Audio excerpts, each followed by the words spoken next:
Hello student, welcome back to my channel SL Social Academy. Today we study the first chapter of economics of class 9th, the story of village Palampur. बड़ा interesting chapter है। क्यों? क्योंकि आप पहली बार मिलोगे एक ऐसे सब्जेक्ट से जिससे आपकी आज तक मुलाकात नहीं हुई थी। कौन सा सब्जेक्ट है वो? इकोनॉमिक्स। क्या है इकोनॉमिक्स? क्या इकोनॉमी क्या है आखिर? क्यों अपन को 9th क्लास में सिमिलर 6th क्लास में क्यों इकोनॉमिक्स नहीं दिया गया? क्यों अपन को ये नहीं बताया गया कि आखिर इकोनॉमिक्स क्या होता है आज तक? इकोनॉमिक्स फटाक से सुनिए, इकोनॉमिक्स क्या है?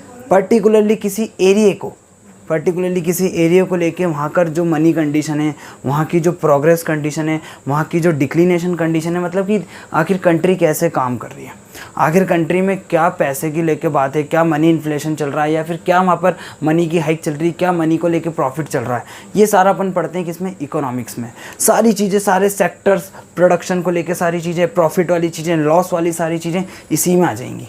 ठीक है ना? बड़ा इंटरेस्टिंग चैप्टर है, अच्छे से समझना। तो अपन स्टार्ट करते हैं। सबसे पहली चीज़, आखिर प्रोडक्शन क्या होता है? इस चैप्टर में सारी चीज़ अगर ध्यान से सुनोगे और प्रोडक्शन और सारे चीज़ को नोट डाउन करते जाइएगा, वीडियो को पॉज करके लिखते रहिएगा, कोई डाउट नहीं आएगा, नोट्स बनाते रहिएगा। प्रोडक्शन को पढ़ेंगे, प्रोडक्शन के फैक्टर्स को पढ़ेंगे, क्या उसको चेंज करते हैं, कौन से फैक्टर्स को चेंज करते हैं, कौन कौन से फैक्टर जो है इसको लेकर रिस्पॉन्सिबल हैं, ये सारी चीज़ें। क्यों प्रोडक्शन इंपॉर्टेंट है? क्या होता है production? What is production? Production सीधी सी बात है, किसी नई चीज़ को आप क्या करते हो? बनाते हो। ठीक है ना? The making of a new product from the raw material. या फिर प्रोडक्शन अपन कह सकते हैं किसी भी चीज़ को बनाना, किसी भी चीज़ को बनाना, ये बना होगा तो ये प्रोडक्शन कहलाएगा। ठीक है ना? आप बोलोगे तो फिर आपने बोला था कि रॉ मटेरियल से किसी चीज़ को बनाना तो वही प्रोडक्शन कहलाएगा? नहीं, जो रॉ मटेरियल का बनना है वो भी प्रोडक्शन कहलाएगा। किसी भी नई चीज़ को आप बनाते हो तो वो प्रोडक्शन कहलाता है। ठीक है ना? और पर्टिकुलरली आप प्रोडक्शन जो है वो छोटे लेवल पे तो नहीं करोगे किसी एक चीज़ को लेके। प्रोडक्शन आप क्या करोगे? बड़े लेवल पे करोगे। बड़ा लेवल में यूँ नहीं कहूँगा कि बिल्कुल उसको मैट्रिक टन में बोल दो या फिर आप पूरी दुनिया के लिए बोल दो, पूरे देश के लिए बोल दो, नहीं।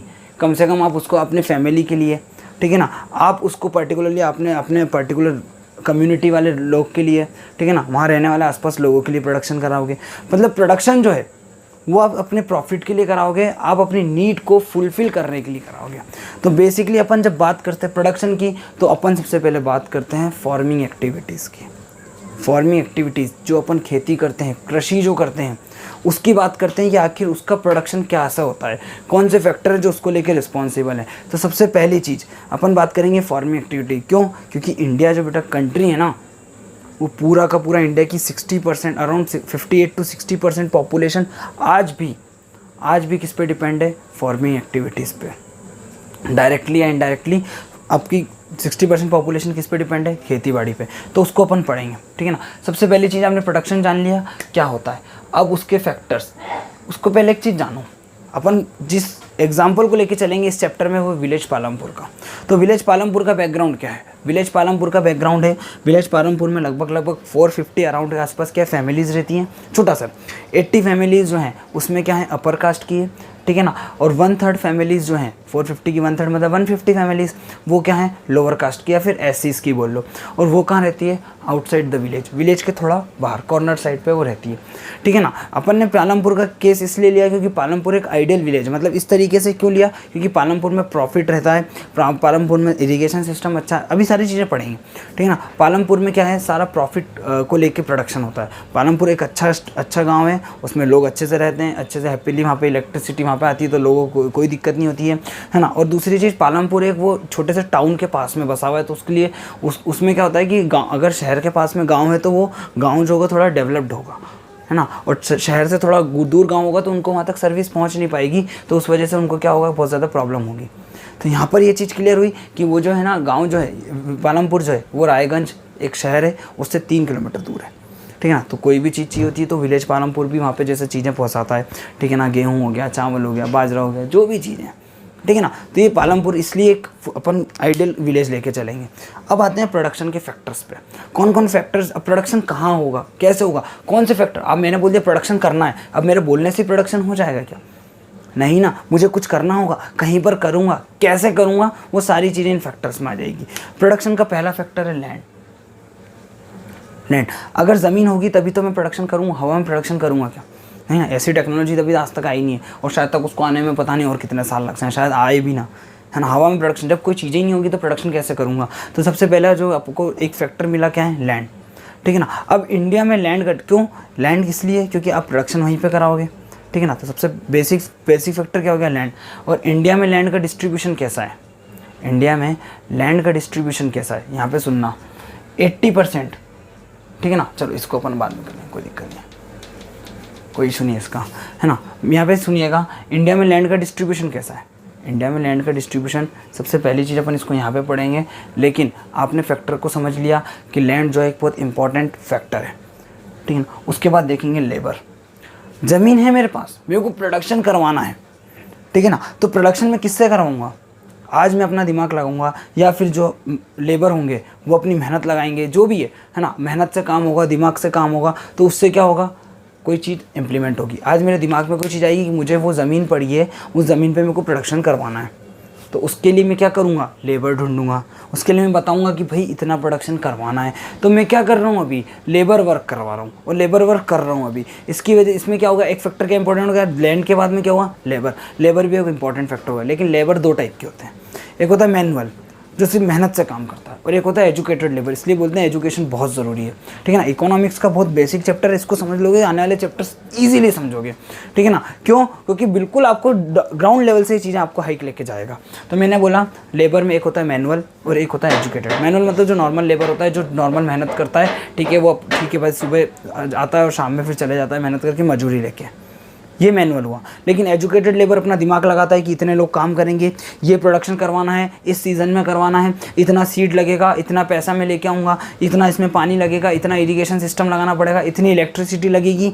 ये सब चीज़ें क्या है, एजुकेटेड लेबर में आता है ना। तो ये हो गया अपना लेबर। लेबर के बाद अपन देखेंगे कैपिटल, है ना। और कैपिटल भी दो टाइप के होते हैं,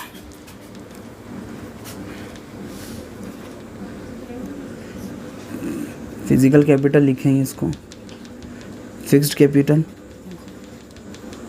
और आप मूविंग कैपिटल भी लिख सकते हो, इसमें कोई आपको दिक्कत नहीं होगी, ठीक है ना। एक हो गया फिक्स कैपिटल और एक हो गया moving capital. Fix capital, capital मतलब कोई चीज़ आपने लगाई है, कैपिटल मतलब किसी चीज़ की कोई वैल्यू होती है। तो दो तरह के कैपिटल होते हैं, एक होता है फिक्स कैपिटल और एक मूविंग कैपिटल। फिक्स कैपिटल मतलब वो चीज़ आपने ले ली, वो फिक्स रह गई, ठीक है ना, उसमें वेरिएशन आप नहीं कर सकते हो, है ना। तो इसमें आ जाएगी मशीन्स क्या आ जाएंगे, ट्रैक्टर्स, ट्रक्स, ये सब क्या है, फिक्स कैपिटल है, ठीक है ना। जो आपने मशीनरी ली है खेती बाड़ी करने के लिए, वो फिक्स कैपिटल, उसको आप चेंज नहीं कर सकते उसके बाद में, है ना। फिक्स कैपिटल हुआ, ये लिखा। फिर फिक्स कैपिटल के बाद में आप क्या करोगे, वर्किंग कैपिटल या फिर मूविंग कैपिटल देखोगे। वर्किंग कैपिटल में क्या देखोगे, सीधी सी बात है, मेरे को कितना सीड लगाना है। इस बार बारिश ज़्यादा होगी तो मेरे को सीड ज़्यादा लगाऊंगा तो मैं प्रोडक्शन ज़्यादा करा पाऊंगा। तो ये क्या हो रहा है, वर्किंग कैपिटल ये चेंज हो रहा है, ठीक है ना। मैं कितना पैसा लगाऊँ, पैसा, मनी, बहुत इंपॉर्टेंट, मनी एक वर्किंग कैपिटल हुआ, ठीक है ना। मूविंग कैपिटल या वर्किंग कैपिटल हो गया, ठीक है ना। लिखा हुआ ही है, कोई दिक्कत है ही नहीं, मेरे को ध्यान नहीं गया उसका, ठीक है, कोई बात नहीं, ठीक है ना, बहुत दूर था। अब लास्ट सबसे ज़्यादा important, human capital, human resource. आपने 8th क्लास में पढ़ा अच्छे से, आपने देखा human resource is a special resource. अगर ह्यूमन रिसोर्स होता ही ना, ह्यूमन कैपिटल होता ही ना, तो ये तीनों फैक्टर्स का यूज़ करके मैं प्रोडक्शन करवा सकता था क्या, नहीं करवा सकता था ना। इसलिए human resource is a special kind of resource, understand. इसलिए ह्यूमन कैपिटल बहुत ज़्यादा इंपॉर्टेंट है। अगर अपन ना होंगे, ये अगला चैप्टर जो है वो इसे, ये पूरा chapter human as a resource को लेके ही है, पूरा चैप्टर। तो कितना इंपॉर्टेंट है ह्यूमन रिसोर्स, पता पड़ा ह्यूमन कैपिटल कितना इंपॉर्टेंट है। तो ये 4 फैक्टर जो है वो प्रोडक्शन को क्या करते हैं, रिस्पॉन्सिबल है, प्रोडक्शन को लेके क्या करते हैं, इंप्लीमेंट करते हैं, नई चीज़ों को लेके आते हैं। उसके बाद में अपन देखेंगे कि किस तरीके से आप किसी पर्टिकुलर एरिया में प्रोडक्शन को बढ़ा सकते हो, ठीक है ना। किसी पर्टिकुलर एरिया में आप कौन कौन सी क्रॉप्स का प्रोडक्शन करवा सकते हो, किसी पर्टिकुलर एरिया में लैंड और लेबर कैसे इफेक्ट करते हैं, वो अपन देखेंगे। ये 3 चीज़ देखेंगे। पहली चीज़ कि किसी पर्टिकुलर एरिया में आप प्रोडक्शन को कैसे बढ़ाओगे, तो उससे एक एग्जांपल है था मल्टीपल क्रॉपिंग। मतलब थ्रू आउट द ईयर, एक ही साल में आप क्या करो, मल्टीपल क्रॉप, एक ही क्रॉप मत उगाओ, अलग अलग क्रॉप्स उगाओ, ठीक है ना, मल्टीपल क्रॉपिंग करो। ये हो गया एक तो आपका क्रॉप प्रोडक्शन बढ़ाने का एक फैक्टर। दूसरा फैक्टर, क्रॉप प्रोडक्शन बढ़ाने का फैक्टर याद करो, एक हो गया मल्टीपल क्रॉपिंग, दूसरा फैक्टर हो गया इरिगेशन सिस्टम। आप इरिगेशन सिस्टम को इतना जोरदार कर दो कि पानी बिल्कुल सही टाइम पे जाए और पानी जो है बिल्कुल कम, आपका वेस्ट भी ना हो। तो इरिगेशन सिस्टम आप अच्छा कर दो। इलेक्ट्रिसिटी सप्लाई सही टाइम पे होनी चाहिए। आप जो है सीड्स, क्वालिटी सीड्स का यूज़ करो, तो यहाँ पर क्या होगा, प्रोडक्शन बढ़ेगा, ठीक है ना। इस तरीके से प्रोडक्शन को आप बढ़ा सकते हैं और सरप्लस प्रोडक्शन मतलब एक्स्ट्रा प्रोडक्शन करा के आप प्रॉफिट ले सकते हैं। ये होता है एक किसी पर्टिकुलर एरिया पे प्रोडक्शन बढ़ाने के factor, multiple cropping, irrigation system, electricity, और आप क्या करोगे, best quality of seed selection, ठीक है ना। उसके बाद में कितने टाइप्स की क्रॉप्स होती हैं, 2 टाइप की। एक होती है खरीफ, याद करने का तरीका बताऊंगा मैं, क्योंकि बच्चों को याद नहीं होती है।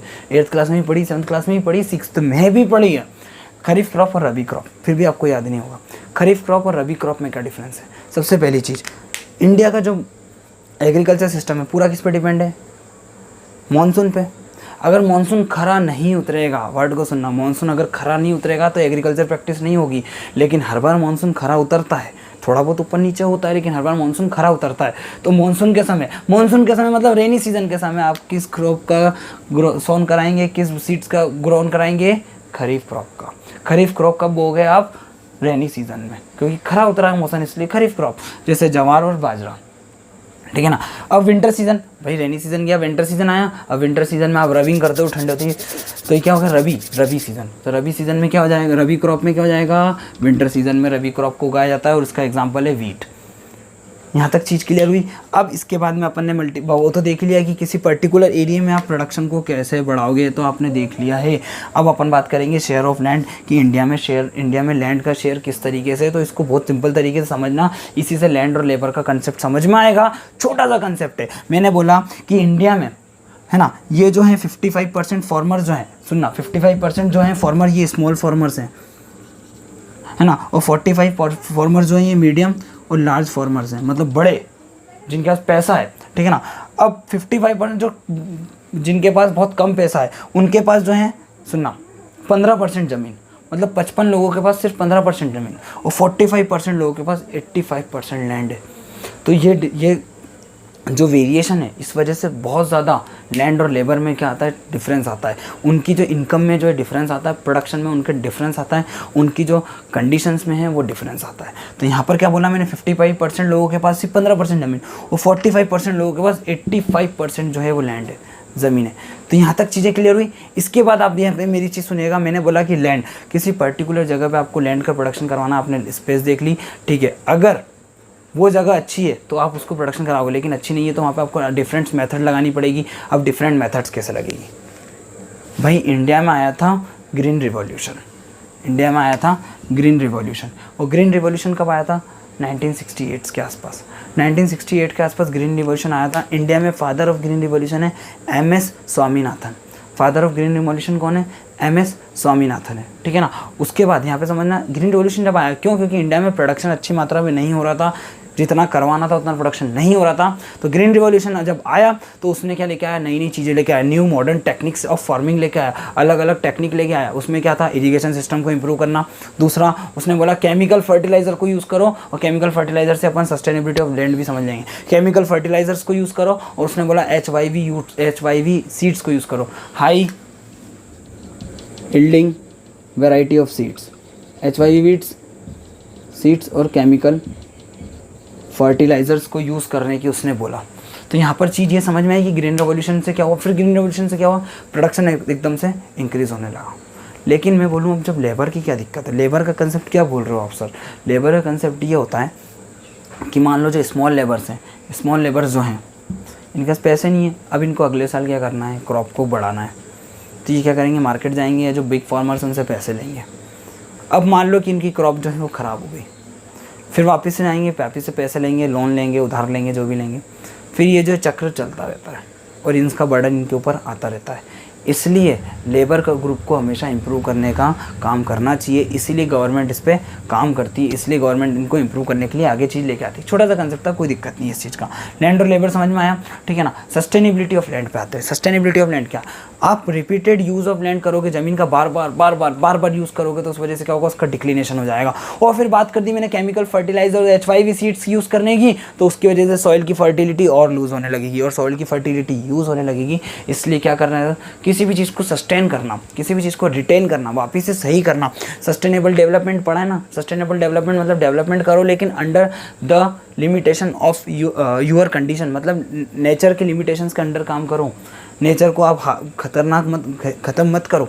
तो यहीं पर लैंड का एक नेचुरल रिसोर्स है ना, और आप नेचुरल रिसोर्स को ख़त्म करोगे तो फिर कैसे काम चलेगा, ठीक है ना। सॉइल प्रोफाइल ख़त्म हो जाएगी भाई, सॉइल ख़त्म हो जाएगी तो कैसे काम चलेगा।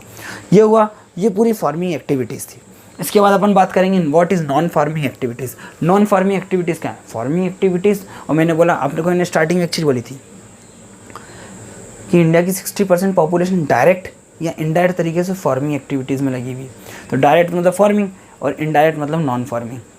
अब खेतों के आसपास क्या करते हैं किसान लोग, डेयरी फार्मिंग भी स्टार्ट कर देते हैं। डेयरी फार्मिंग मतलब कैटल फार्मिंग, मतलब जैसे क्या करेंगे, बहुत सारी गायों को रखेंगे, उससे क्या होगा, दूध का उत्पादन होगा और वो फिर शहर पहुंचाया जाएगा। ऐसा होता है डेयरी फार्मिंग की वजह से। तो बड़े बड़े शहरों में पॉलीथीन आती है दूध की, ठीक है ना, डायरेक्ट दूध वाला नहीं आता, दूध की पॉलीथीन आती। क्यों, क्योंकि गाँव में डेयरी फार्मिंग है, वो डेयरी फार्मिंग काम कर रही है इसीलिए। तो फिश, और दूसरी है फिशिंग, ठीक है ना। फिशिंग एक्टिविटीज़ जो कोस्टल वाले स्टेट्स हैं, कोस्टल स्टेट जैसे वेस्ट बंगाल, आंध्र प्रदेश, उड़ीसा, तमिलनाडु, कर्नाटक, गोवा, महाराष्ट्र, ये जो कोस्टल स्टेट्स हैं, यहाँ पर क्या होती है, फिशिंग एक्टिविटीज़ भी होती हैं। और जो बीच में रिवर्स वाला एरिया है ना, इंटर स्टेट्स में रिवर्स वाला एरिया है, वहाँ पर भी फिशिंग एक्टिविटीज़ होंगी। तो ये सारी चीज़ें क्लास समझ में आई। सरप्लस प्रोडक्शन समझ में आ गया। पालमपुर का थोड़ा सा बैकग्राउंड था वो देख लेना। पालमपुर आइडियल विलेज इसलिए था क्योंकि इरीगेशन सिस्टम अच्छा था, प्रोडक्शन अच्छा था। ये पूरा चैप्टर को अच्छे से पढ़ लीजिए, नोट्स बना लीजिए, ठीक है। नेक्स्ट चैप्टर में अपन मिलते हैं, अच्छे से रिवाइज करिएगा। बाय, टेक केयर, सब्सक्राइब करना, शेयर करना।